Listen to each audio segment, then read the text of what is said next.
Thanks for listening to the AZ12 podcast. I'm your host, Mike Luke, joined by the great, the one and only Ryan Hansen, who has the best job. He gets to travel during the year and call Arizona basketball games. Rhino, before we get started, where can they find you doing your other stuff? The best place to find me, where I'm currently sitting, even though I've got the Yeah. picture of me with Lloyd on the bench there from years ago, is Bon Voyage Travel right here in Tucson, bvtravel.com. We got a travel show coming up February 16th, day after we Ooh. whack Houston on Saturday. Come out and plan your next vacation at Hilton El Conquistador on the 16th of February. Now, will you be wearing your Michigan State quarter zip at that one? I will. I might be. That's my Pebble Beach quarter zip, baby. Come on, yeah. Just drop in names, Mike Luke. Yes, I have played Pebble multiple times, which is even better than just saying I have played Is Pebble. it the best course you've Uh, ever played?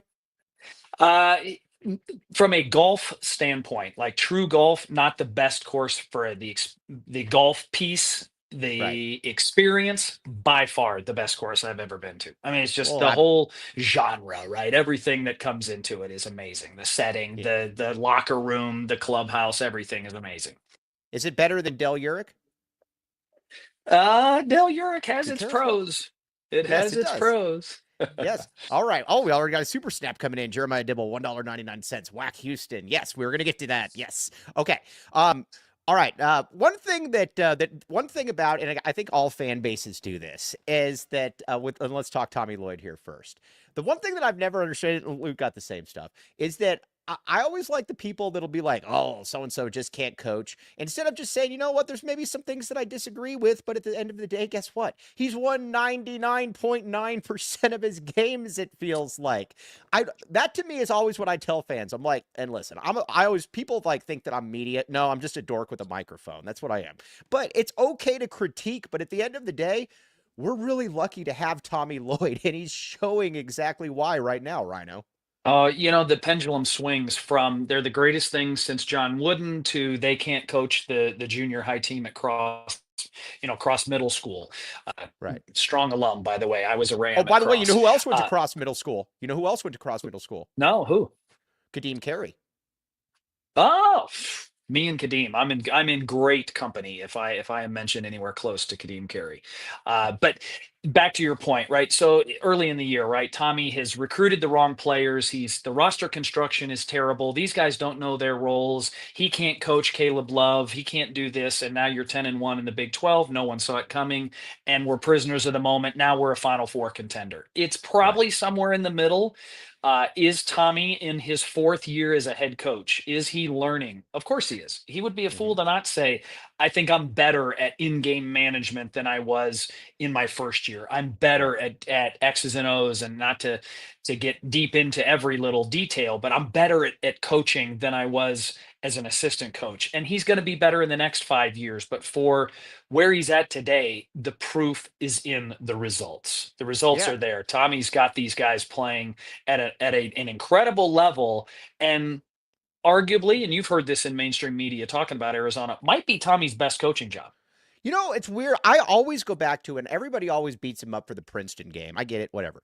I thought that was his best coaching job, to be honest with you, because Yeah. Rhino, there wasn't a ton of talent on that team, and they got a 2 seed out of that. I mean, you had Zoo was good, obviously, but Zoo, obviously in some big games, Zoo wasn't necessarily. You had Umar, you had Kirk Risa, Courtney Ramey. These are all, Said I mean, Henderson. said Henderson. I mean, that to me was still the one I look at, and people are like, "Oh, he flamed out." Sure, they shouldn't have lost to Princeton, but guess what? At the end of the day, that team shouldn't have been a number 2 seed to begin with, and I put a lot of that on what Tommy Lloyd was able to do as a coach. So No, this, I fully agree. I want to talk a little bit. I get beat up all the time for my Caleb Love. Um, I have listen. Talk about it behind the scenes because Caleb Love, and I'm not breaking any news here, is very much liked by the staff. He's very much liked by his teammates. Can you just talk a little bit for being a lightning rod? I just don't get it because he's just a good dude that everybody likes behind the scenes. Yeah, it'd be one thing, and I've seen it, right? When your best player or your top level player is a little bit of a loner or a little bit of a I'm above it all. And Yeah, I won't name names from the last 30 years, but I think you know some of those yeah, guys that how they went, the team went, but no one really enjoyed them off the court. right. Caleb is the exact opposite of that off the court. And I think Does he bother his teammates like any guy who's a volume shooter does, because he takes shots that maybe you say, wow, that's an ill-advised shot, that should have been me, I was open? Of course, not going Right. to sugarcoat this, but those guys off the court, what they're like together in the locker room, Caleb is very well liked and a very glue type guy. He brings guys together. He's got a magnetic personality when he's off the court, to bring the team together. And I think that that's a difference maker when you're talking about the volume shooter, the I'm going to take more shots than you. If you were a jerk, that's Yeah. different than if you are well liked by your teammates. It was cool. My one story with Caleb Loves. I went up and I shook his hand one time, and he said to me, "I know who you are, YouTube guy. Great to finally meet you." It YouTube was just guy, you'll take YouTube it. guy. I know I'm YouTube. I'm gonna put that on like my business placard, Mike Luke YouTube guy. But no, he's just and honestly, just seeing him play the way that he's playing right now, and the thing that I've been harping on all season is that I believe Caleb Love sells himself short when he just goes for threes, because it's not like he's the guy in the Mhm. perimeter. It's not like he's Mike Luke at Gridley Middle School that can just shoot wide open threes. This dude can get into the lane, he can draw fouls, and he can finish. He can be a three-level scorer, and I think you saw that in the BYU game. Picked up a couple quick fouls in the second half on a couple BYU guys, gets Arizona into the bonus. When he's aggressive, because listen, I mean, like you said, we don't have to sugarcoat it. He's probably not going to put together 6 straight great shooting performances, but that doesn't mean that he can't score the ball in a still effective way by getting to the line, getting into the paint, because he's physically he's a freak. He can do it. Yeah, he definitely has to be more than just a jump shooter to be effective. And when he can get downhill, he can finish in traffic. I think if he falls in love with the floater, I don't love it. I'd rather have him stop and pop with 2 feet on the ground. Agreed. Sometimes he tries to facilitate maybe a little bit too much, and his handles aren't elite. So he loses track of the ball. So he has to make the right decision and the right play. And you articulated what I was thinking. The BYU game encapsulated that. He was on a heater. He's been on a heater. Right. So down the stretch, there was one play that to me showcases his maturation. And I'm not saying he's arrived and that he's going to take great shots for the rest of the season and he's going to, go 8 for 12. He was still not super efficient in that game, but he knocked down some really difficult shots. Right. Late in the game, he made the perfect right decision to throw the ball in the low post to Henry Vasar to Yep. ice the game. The Mm-hmm. matchups were correct. He had a guy that he could have taken, right? He had the big Right. on him because of the switch, but Henry had the better matchup in the block because of the size advantage and the 1 foot lay in. Caleb Love, heater style, heat check moment. I'm going to showcase myself and knock down an even deeper three on a big to blow this thing wide open. That's Caleb Love maybe being what a lot of people think he is. He made the right decision. We need that consistently over the course of this last part of the season for him to cement more of a legacy here in a positive way. All right, let's talk about big man development here under Lloyd. That's something that I think has been very underplayed in just overall. Look at what he's done, and then I'll obviously let Rhino expand. Christian Coloco turns into an NBA player, turns in along with maybe Lauren Woods, one of the 2 best defensive season Mhm. performances from a center I've ever seen here. Then you've also got Umar Ballo. Umar Ballo came in and I didn't know if he was going to be roster filler or if, he was just going to be a guy that throws some bows in practice, becomes an all conference guy. Julius Tabelis gets better. Keyshawn Johnson comes in as kind of a junkyard dog, a 6-5 guy at San Diego State. He's in the NBA right now. You look at Henry Vasar, and he does a really, really good job with big men, Rhino. It's very impressive when you just look at it in such a short amount of time, what he's been able to do. Yeah, and you left one guy off the list who is slowly emerging into an offensive force, Tobe Awaka. Look Girth, at baby, girth. right? Yes. Look at the difference in his ability to finish in and around the basket from the first part of the season. The non-con, there was a point of like, he's only going to score on an offensive rebound putback. He's not going to be able to throw the ball in the post or hit him on the mid post. And he's got, I mean, look at the BYU game. He had the little Yeah. floater. He moved to an open area on a ball screen pick and roll instead of just rolling hard to the rim. He found the soft spot 6 feet from the rim, little baby shot. So he's developing guys faster in Tobe Awaka than maybe what we thought. We Right. wanted him to be something, and you want to credit Tobe for his work put in, but you have to credit Tommy Lloyd in that way, and you're seeing it now consistently. Henry Vasar, boy, there's so many guys that you look at right now. Why did Arizona turn around their season? There's probably no greater person in the rotations of what they filled in and had to step in to. Right. Without the track record, you kind of knew Caleb had it. You kind of knew Jaden had it. Even KJ Lewis, you knew, golly, if he could just get back to what we know he can do. We'd never seen it with Henry. What he's Right. doing are things that we'd never seen before. We had a hope. We had, videotape Right. of the Estonia YMCA league that he was Yeah, doing but this that's like to. Zapruder film stuff, though. It's like, Right, little yeah, grainy, little fuzzy. yeah. Is that really Henry? We're not sure. That development has been critical to Arizona's success. And the bigs, it's a lost art, I think, in college basketball, developing bigs, and in the 2025 way that bigs are developing. Right. Dang, do you know my Tobe Awaka recruiting story with I don't. I don't. Oh, well, the population knows I repeat myself, but if I say something I like, then I'm going to repeat it again. Listen to this. So I was at Culinary Dropout, and I see Murph. And you know who Murph is. We very much like Jack Murphy. We're going to get into Yes, Jack we do. Murphy here in a second. Murph, though, is about the hardest worker I've ever seen in my life. Murph also is very secretive because that's part of his job. I saw him with somebody I didn't recognize, and he was clearly a basketball player. And I messaged him and I said, Murph, I'm looking right at you. Who is this you're recruiting? And Murph's always on his phone, like nonstop. He's always on his phone. So Murph starts looking around, and then he says, and then he texts me back and he says, cut the crap, Luke. Where are you? And then so then I went up to him and I was like, but it was just awesome. It was just awesome though, just seeing him. And we'll just talk about it right now. Can you talk a little bit about Jack Murphy though and what he brings to this? Because I don't think he gets the proper. I just don't think he gets the proper love sometimes for how hard he works and how much of a conduit he is in this program.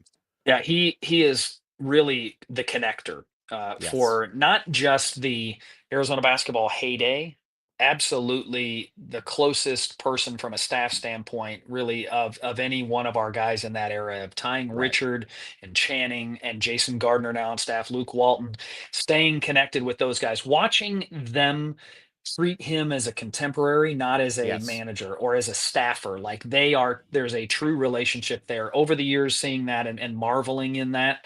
But then what he now is converted to here is he's connected the past, but he really is that top associate head coach that brings the players closer together, brings them more personal, connects with their families. Murph is a relationship guy and a grinder. You are absolutely right. There's only one other person that I have seen in my time at the college athletics level that could rival the amount of work, effort, and grind, and that's Josh Pastner. And I think that's where Murph maybe learned some of it from. Murph will never be outworked. You will never No, question if he's working or putting in 100% effort. I always wonder with Murph too if he's getting enough. I don't think he gets enough sleep. I really don't. Like I can't imagine that he sleeps. He's always well. Just a great dude. Consider him a buddy of mine, and I just always want to give him a shout out because I don't think that he gets enough love. Plus, he's a guy that doesn't want really he doesn't ask for the spotlight. Like I No, mean, when Arizona got Dwayne Aristod to commit, I texted him and I said, "Hey, congrats!" And he says, "That's all Tommy, man."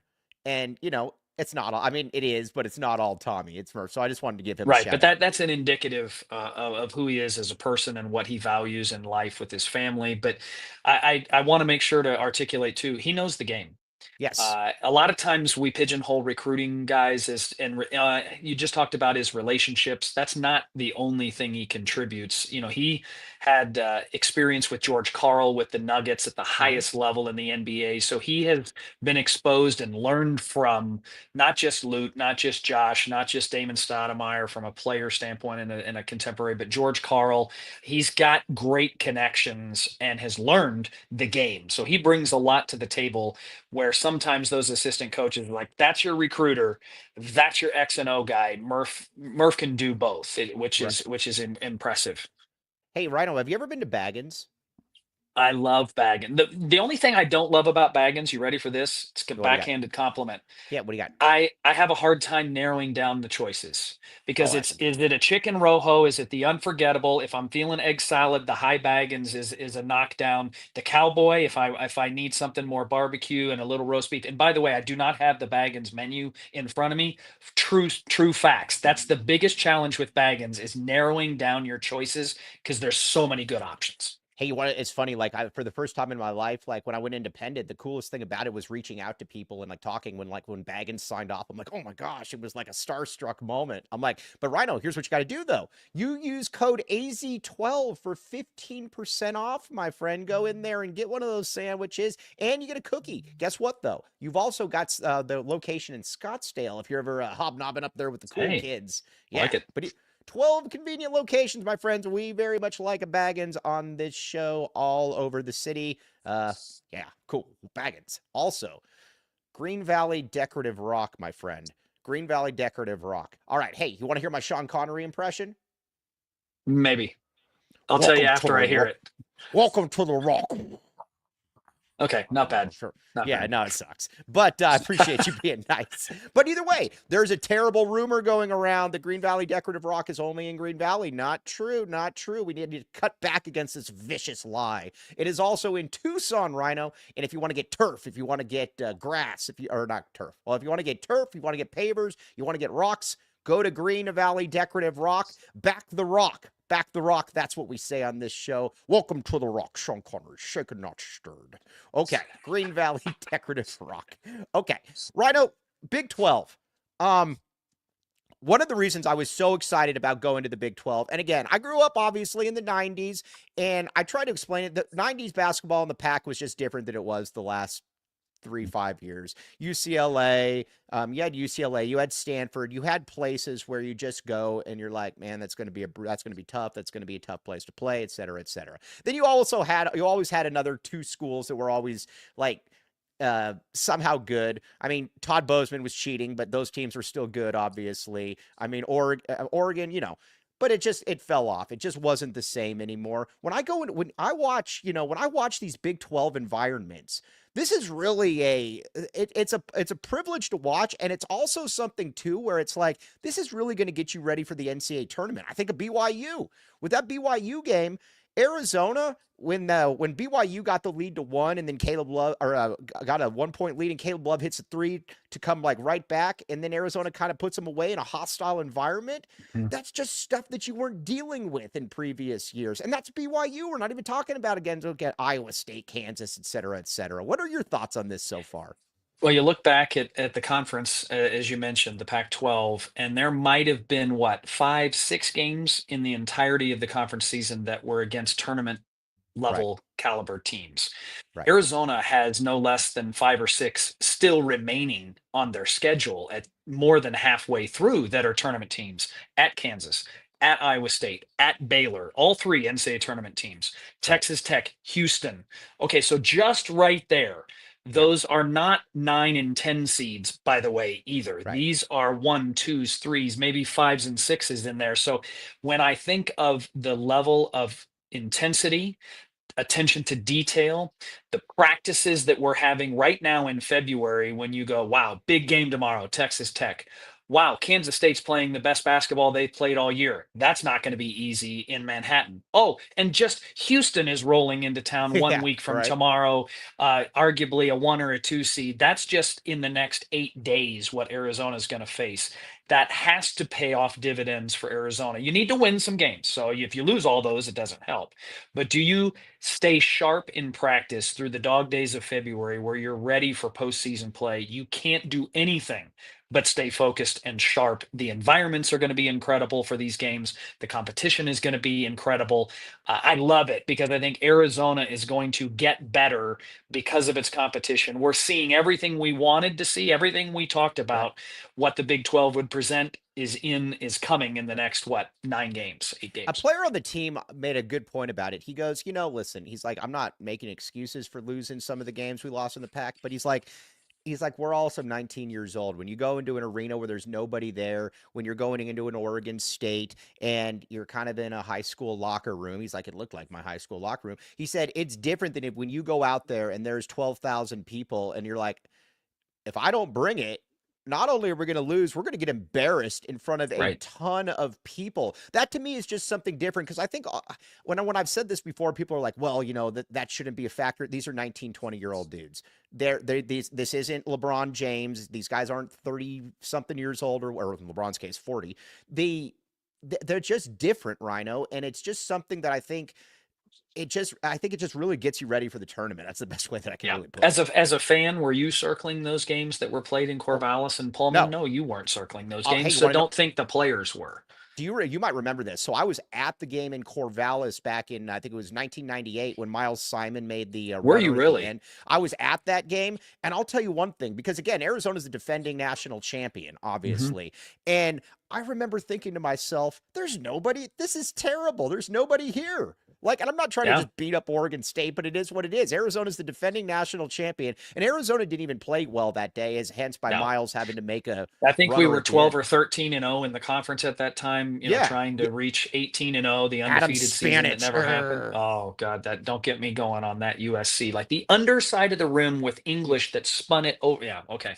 But you're right. There's no let up in the Big 12, and that can do nothing but keep you sharp.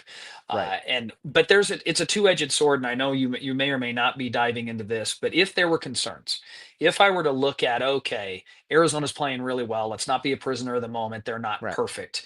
The Right. usage of Jaden Bradley and Yes. Caleb Love is becoming or could be the cumulative fatigue of a 37 minutes per game and a Yeah. 36-minute per game backcourt. I don't want to say this. Are they one guard away?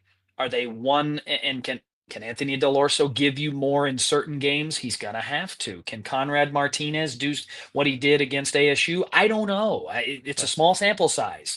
How confident am I of rolling out Conrad against Houston next week? I don't know. Like it's so that's a challenge. I want to ask you about that because Rhino, that was on my show notes. It's almost like you do this for a living Oh, besides just hey. traveling, Rhino. But That's yes, I right. want to ask you about something that you also lived, but first got to pay a few of the bills. A man that travels with the team from time to time, Lan Allen, owner of Eris Dental, my friend. We like Lan Allen. But here's the great thing. Rhino, have you ever gone into the dentist and you've been like, you know what? I'm going in there for a tooth cleaning and they're trying to remove my tongue and they're trying to also basically take out my scales in my mouth. We've all been there. We don't like it. Absolutely. You want to have your tongue with you as you're leaving the dentist office and not they only offer necessary treatment there. And you might say to yourself, Mike Luke, you're ADHD, you look like a dummy that loses things. I am. But guess what? If I had a mouth guard from Eris Dental, I could get it back cheaper than most.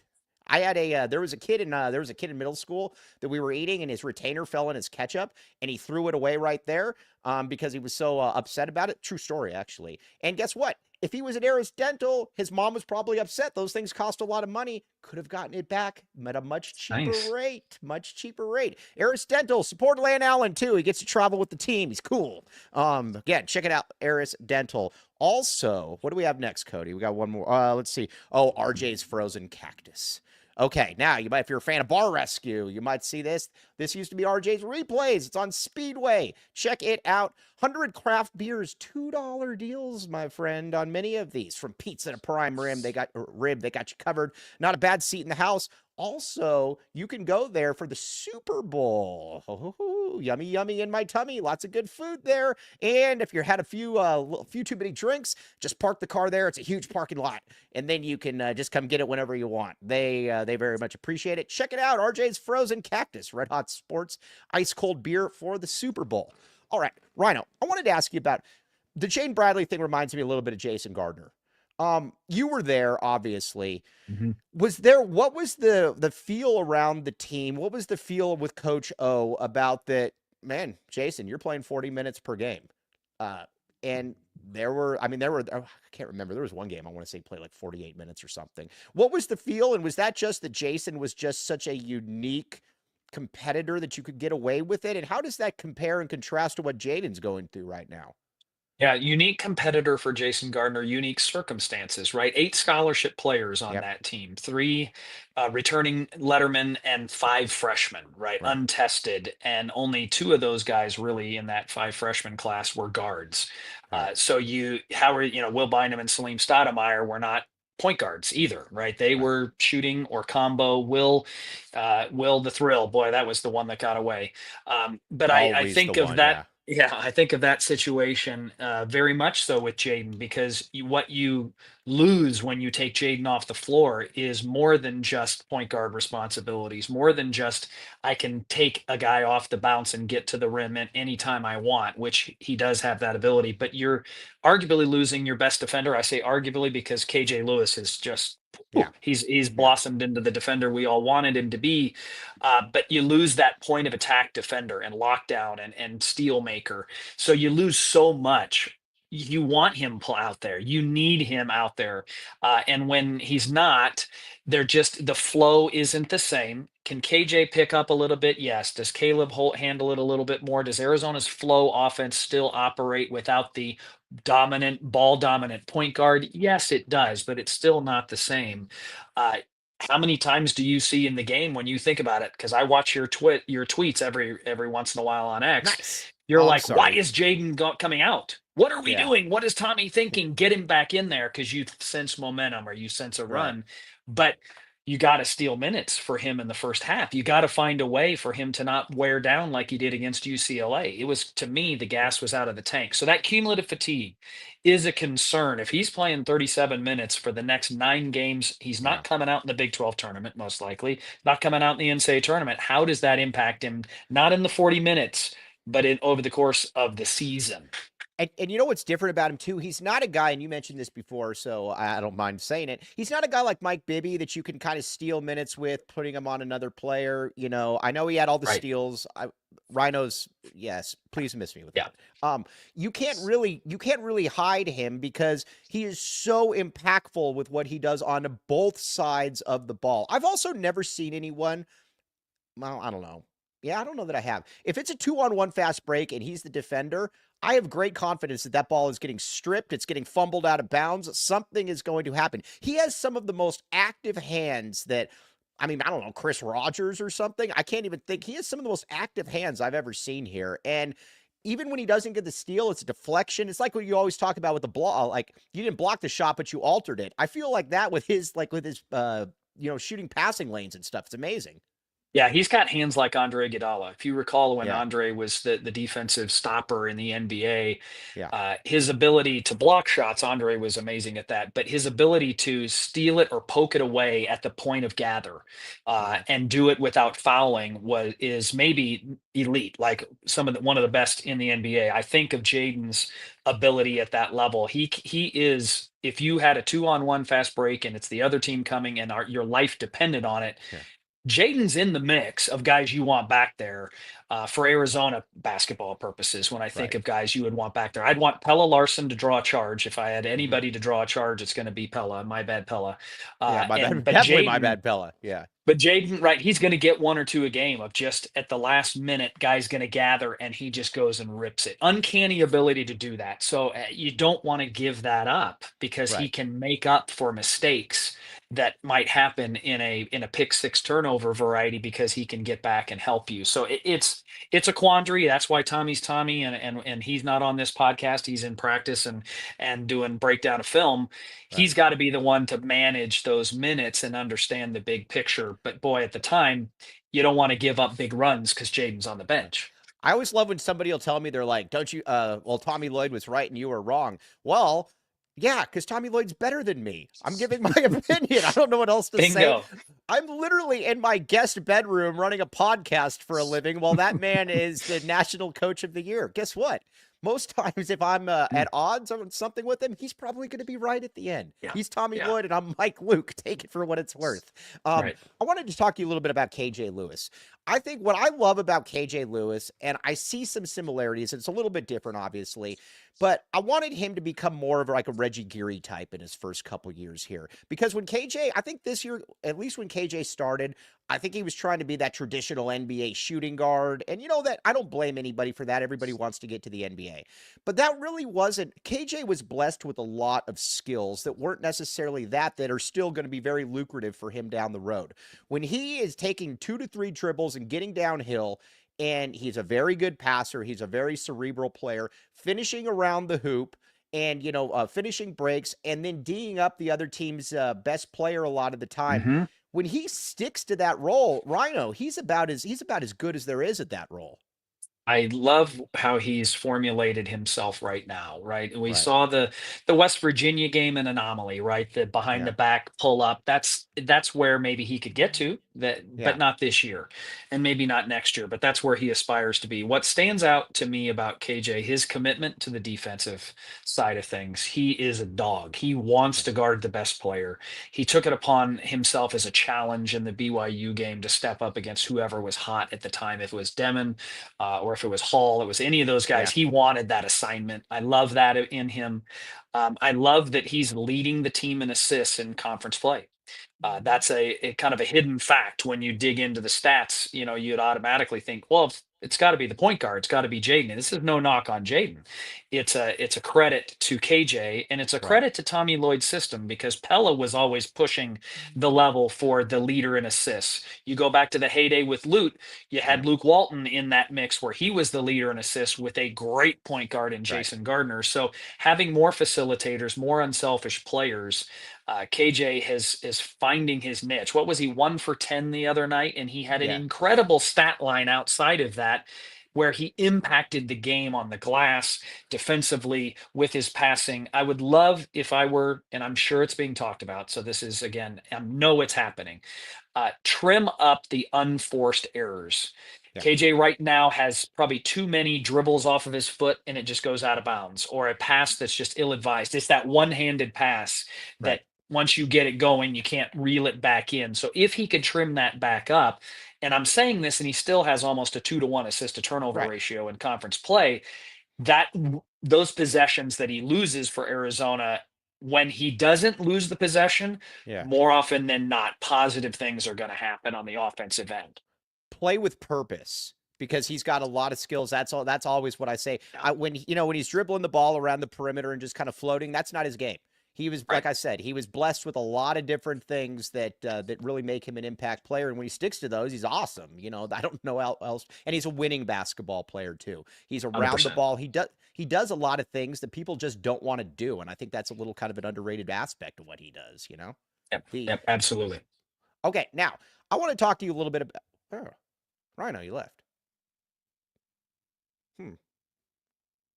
Rhino, come back. Rhino just went blank on me. All right, well, we're going to talk for a second here, and then what I was going to talk about. What I was going to talk about next was Arizona with Kansas and how exactly they're going to step up. Yeah, hey Rhino, just try to hop back in then. Yeah, I don't know what I said. Sorry, Rhino. But yes, Arizona. Oh, here we go. He's back. I was like a Sorry Rhino. about that.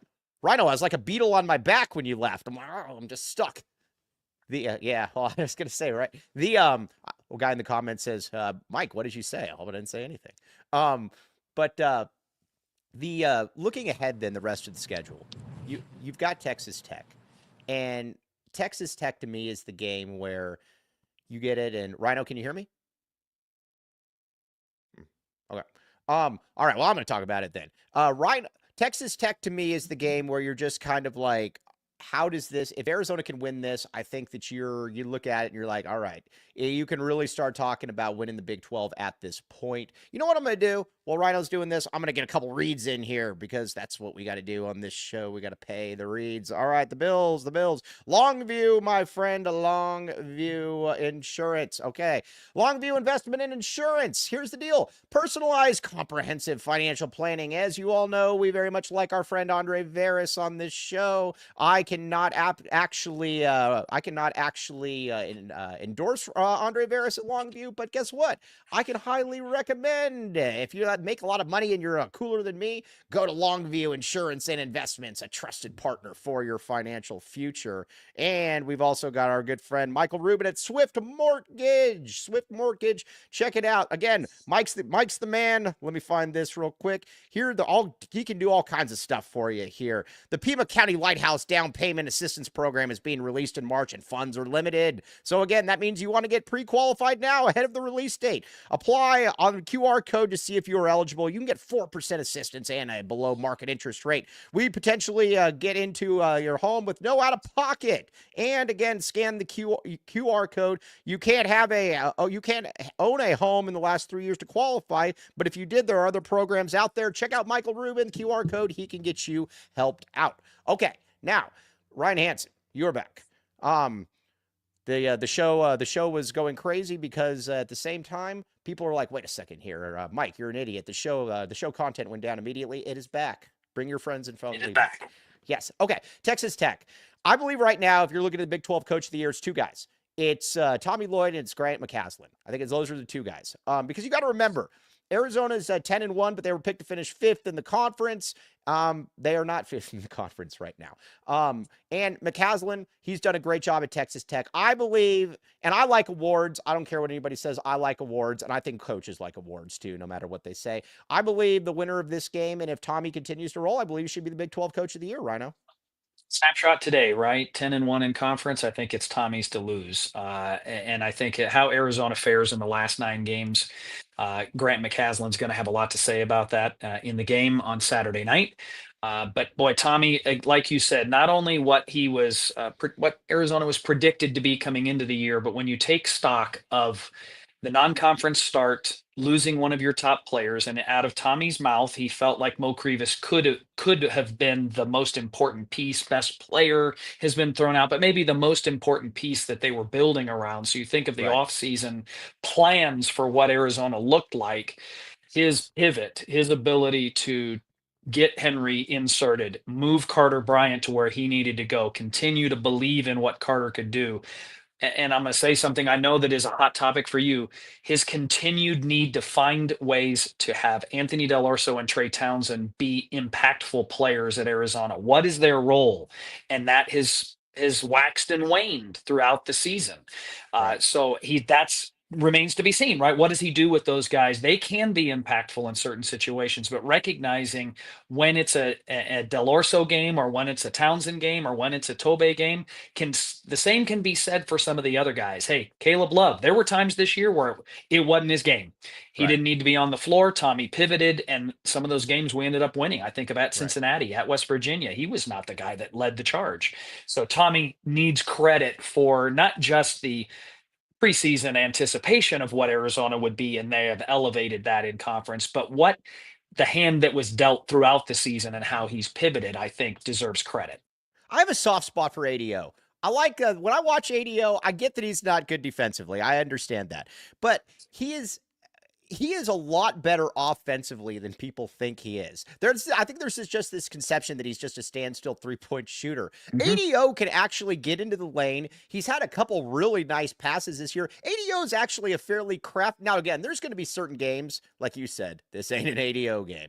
But there's also going to be games, too, where he's got 3, 4, 5 assists, and you're like, wait, where did that come from? I kind of like ADO, to be honest with you. Yeah, you get to the NBA level, and I liken it to some stories that Steve Kerr would say. Yeah. And he would talk through his career, and every stop he knew going into the game, I'm going to play or not. Like, this is my kind of game, or I may not see the floor. He and Judd Bushler, same situation, right? Their impact is incredible for the Bulls' run and the championships that Right. Steve won, but it wasn't because he was starting and playing tons and tons of minutes. I liken that to this team. They appear to have bought in to the roles that they need to play for Arizona to be successful. Can they continue that understanding? Can Anthony play at a high level? keep the positivity and the positive culture impact that he does bring to this team, and maybe only play 15 minutes because that's what the game called for. Right. Maybe his shot's not falling. Okay. He had two back-to-back incredibly important possessions in the second half where he finished with a little reverse lay-in, and then the dump off pass to Henry that was crafty, like you're Yes. saying, in the lane, right? He kind of made chicken salad out of you know what on a Yeah. drive. So I appreciate what ADO does. I also can appreciate where Trey Townsend is as well, but to me, it's in the very same vertical of, can Trey impact today's game in what we know Trey is? And I think the expectations for Trey might have been a little higher than what he's produced. And no knock on him, it just is what it is. I think ADO, like you said, we knew we weren't getting a defensive lockdown guy. Right. You knew that wasn't what he was called for, but Tommy knew he needed somebody that could stretch the floor, that was a threat offensively. You hear in the NBA they talk about gravity, like Steph Curry is just attracts defenses to him. ADO can be that guy for Arizona. Just the threat of him being a knockdown shooter draws attention, draws scouting report responsibilities, and even if he's not knocking down the shots, that opens up driving lanes, that opens up post passes. So there are ways that those two guys in particular can impact this season for sure. I had somebody smarter than me say that Tobey almost has like an inverse gravity to him. And that when he's in the lane, people are always just like hanging on him. He brings three people down to the ground with him. I'm seriously, people are attracted to Tobey when he's in the paint. It's an interesting I told situation. Matt Muehlbach, one of our favorite people, I told him Yes. after the Iowa State game that I think Tobey has more fouls with his chest this year than anybody in the history of basketball, because he just does that, and people are bouncing off like Yeah. an electron just flying through the atmosphere, and he's the perfect guy for that. So it's the opposite of the gravitational Yeah, pull. no, it really is. No, I mean, when I first saw him, I'm like, okay, this guy's really limited. He's going to play hard. And then the more and more you look at it, he's finishing around the rim. He's doing a great job of keeping the ball high too, because he's not an explosive a leaper and stuff. So it's not Hmm. like, but when he's getting the ball, it's going right back up and he's finishing around the hoop. He's also showed a few plays where it's like, whoa, I didn't know I had that. Like a reverse spin to the basket or something. It's like, whoa, what's going on here? No, I Yeah, like, that's where I yeah, mentioned he's the good. development. The Yeah. development of Tobey, and credit to him, credit to Tommy. He's an at the rim guy, right? He's not Umar Ballo, who's going to dunk on you more often than not. He can't dunk. Let's not act Right. like he can't. But he's an at the rim dude, and he's figured out how to use his girth, how to Yeah. use his width, how to use his size to carve out space to finish plays. And his level of play is outstanding. How about this? I mean, you look at getting to the free throw line. Tobe Awaka is drawing fouls. He's Yes. drawing attention, and we didn't see that early in the season. Something that Right. Tommy Lloyd's teams have done is put so much pressure on you defensively in the post and in the paint. It's not just paint points; it's foul trouble, and that cumulative foul issues. You get to the free throw line. Tobe is now cashing in on those opportunities. You know what? Hey, did you, Brian Jeffries, and Muehlbach have all said girth on a broadcast now, and I'm Yes, very, we very have. happy about that. When I heard the goat say, like, I thought the Rhino might be able to do it, but when the goat is showing a little bit of an edge, that was when I was like, oh, yes, yes, yes. I That's called right. like three people when I heard it. I'm so excited because I generally do listen to you guys. The problem though is that there's still like a second or two delay. So, but I try to, but again, when it's Rhino and the Goat, I'm going to listen to them. Sorry. Let's Unless it's do it. Muehlbach on. I'd cheat on you guys if Muehlbach's on there. Hey, But if other you than, with Muehlbach with triple double, I'm okay yeah, with that. yeah, no, I get it. But yeah, so very happy about that. And the movement is growing. The movement is getting girthier. Okay. Now, this is something that is a pet peeve of mine that I am going to keep pushing on each year. And I think this offseason, I'm going to really start pushing it more. I need to have Damon Stoudamire's jersey honored. It bothers me every time I go into McKale. I believe that Damon was, in my opinion, Damon is one of the five best players in school history. I don't care where you rate him. He's somewhere in that five. I also believe he's one of the two or three most instrumental players. I'll give you the reason why, is that he made point guard use sexy. I can't tell you, Steve Kerr, he's the architect. We get all of that. But no kids on the playground wanted to be Steve Kerr. I mean, maybe guys like Mike Luke. But the guys that were actually good wanted to be Damon Stoudamire. He was kind of that West Coast Allen Iverson. He had the tattoos. He had the fun style pulling up from the cactus. I mean, he had his jersey in movies like Clockers and stuff. I need that jersey honored in some way, Rhino, and it bothers me each time I go in there. Am I just being stupid? No, you're 100% right. You think of the contemporary right now comparison in the NBA, and it's not, he's not this, but for Arizona, Steph Curry comes to mind. I think Yes. of the every man, the every fan would look Damon Stoudamire in the eye, or maybe actually taller than Damon. So you could see yourself in a Damon just from a size standpoint, but his burst, his ability to stop and pop. I mean, one of the only guys in school history that I know of that led the team in, led the conference that they played Right. in scoring and assists in the same season. At 5'10, Right. 5'11, pound for pound strength, though, just pound for pound, one of the strongest players we've ever had. By the time he was a senior, knowing how Yeah. how light he was as a freshman, his impact on this team, leading them to a Final Four, Pac-12, Pac-10 Player of the Year.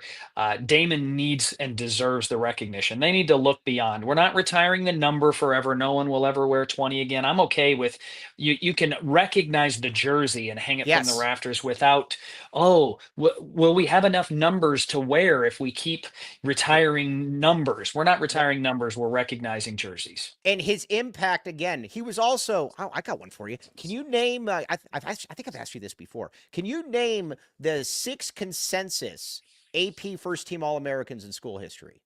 I think we've talked about this one. Yeah, I'm yeah. trying to remember. I And think I you've mean, got to be. obviously, Sean Elliott, Mike, Miles, DeAndre.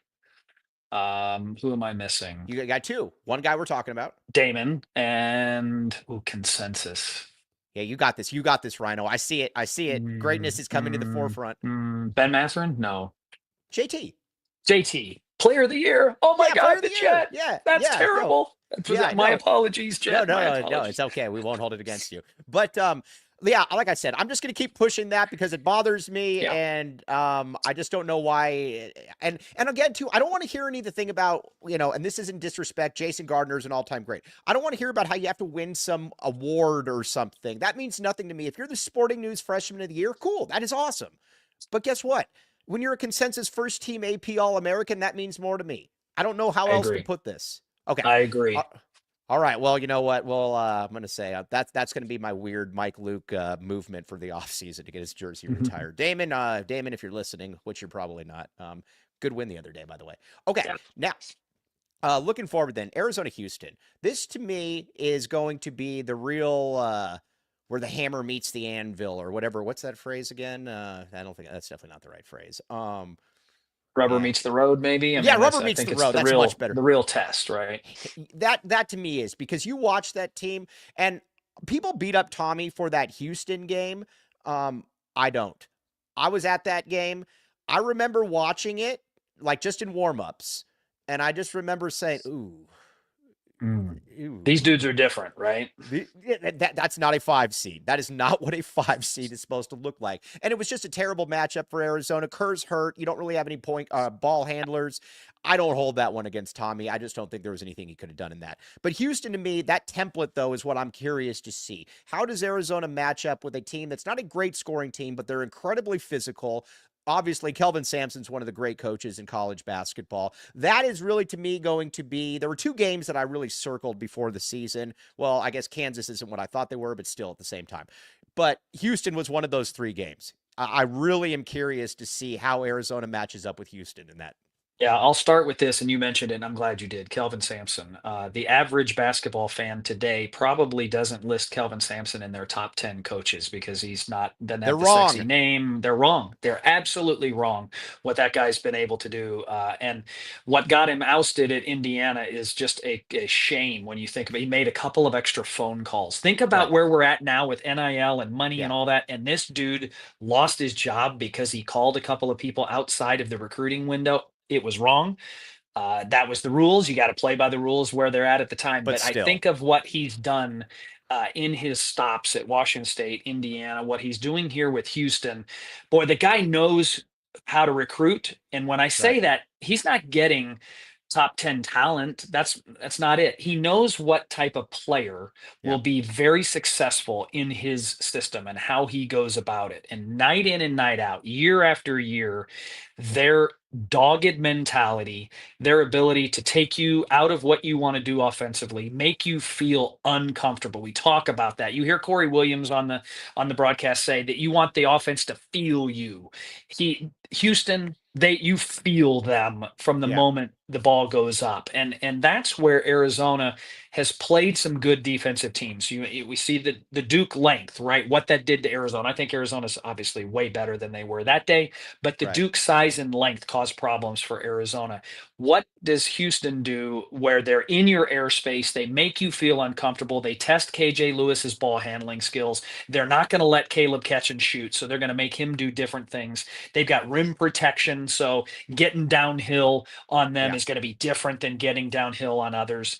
One of the best players in the conference, again, that I think a lot of people don't know, Jawan Roberts. Yeah. He's awesome. How, who's going to, how are we going to defend him? It's not going to be Right. one guy, right? But as a Right. collection, how do we defend him without, sagging off of LJ Cryer and letting those shooters go off? And they don't have a ton of great shooting, but they're good shooters when they're open. And that's what they do well, is they get to their open shots. Can Arizona score, right? We've seen it. What are they averaging? 80 points in 82 points in conference. conference. Yeah. How about that? Like, that's a Yeah. really good number. Against Houston, you're not going to get 80 points. I mean, if we get 80 points, I mean that should be a win in of itself. If you can get to 80, you are going to win. But Houston is going to be a great litmus test. I mean, Texas Tech will be again. We need to get that one back. Kansas State. Every one of these Big 12 Right. games are now Yeah. litmus tests. But the Houston one stands out. I think what you're saying is Arizona's true potential in the NCAA tournament. How do we look, how do we feel? If we don't win the game, that's okay, but are we in it? Are we contesting? Is it high level? Is Arizona playing it in the same way that they have been in the first 13 games of the conference season leading into that one will be a not just a fun one because it's Houston, but a great barometer. That game's going to be a really interesting one for me for Carter to see exactly where Carter is at this point, because obviously Carter Bryant, barring injury, is going to play in the NBA. I don't. I know you don't need to be. Absolutely. You don't need to be a next level until. I mean, you see the way he shoots. You see, just he's going to play in the NBA. I am curious to see how how he does then, because the one thing about Carter, and you could tell, and this is part of the thing that I love about him, he's young. You can just tell Yeah. he's like a young colt in the field. I mean, it's just he's facially young. He's just, how is he going to perform against a team where you've got dudes that are 22, 23 years old that look like they're going on 33, 34 years old? That to me is going to be an interesting one to just see where Carter is and just kind of, and again, he's awesome, but to just see where he is in his development at that point, Rhino. Yeah, the best lineup that we've seen, the most productive lineup in this run has been Carter and Henry in the game with KJ and Caleb and Jaden, of course. But those two guys, how can we use them effectively against the rugged, physical, tough rim protection bigs that they have? And that I will be interested. Can Carter stay out of foul trouble? Right. He's been a menace defensively because he's been more aggressive, but he's on that slippery slope of And being he's a too hacker aggressive. too. He's got the He's young a hacker, hacking. right? Yeah. And you can get away with that more so in the Big 12 than you did previously. But does he remain out of foul trouble enough to put his imprint on the game?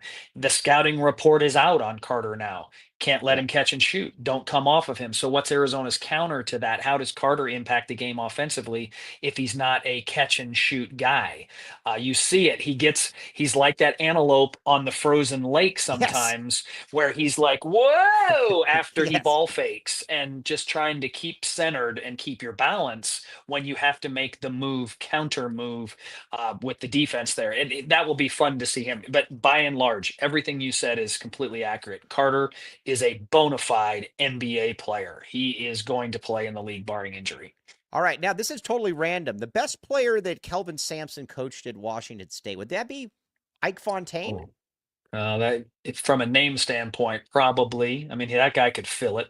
That Yeah, guy he was an could. underrated player. Yeah, Isaac Fontaine was legit. Mark Hendrickson does not come Oh, to Mark mind. Hendrickson, the lefty. Yes. Oh, pitcher too. I love Mark Hendrickson. Right? Yes. Maybe the Yeah. best athlete when you think Yeah. of the cross sport There's success Tony that he had. Gonzalez and Mark Hendrickson in the mid 90s. Oh, I Awesome. love it. Digging deep. Yeah. Mark Hendrickson played in the NBA for He a did. number of years, if I'm not mistaken, NBA and and he was drafted MLB, by the pretty Blue impressive. Jays. Yeah, yeah, That's yeah. right. Okay.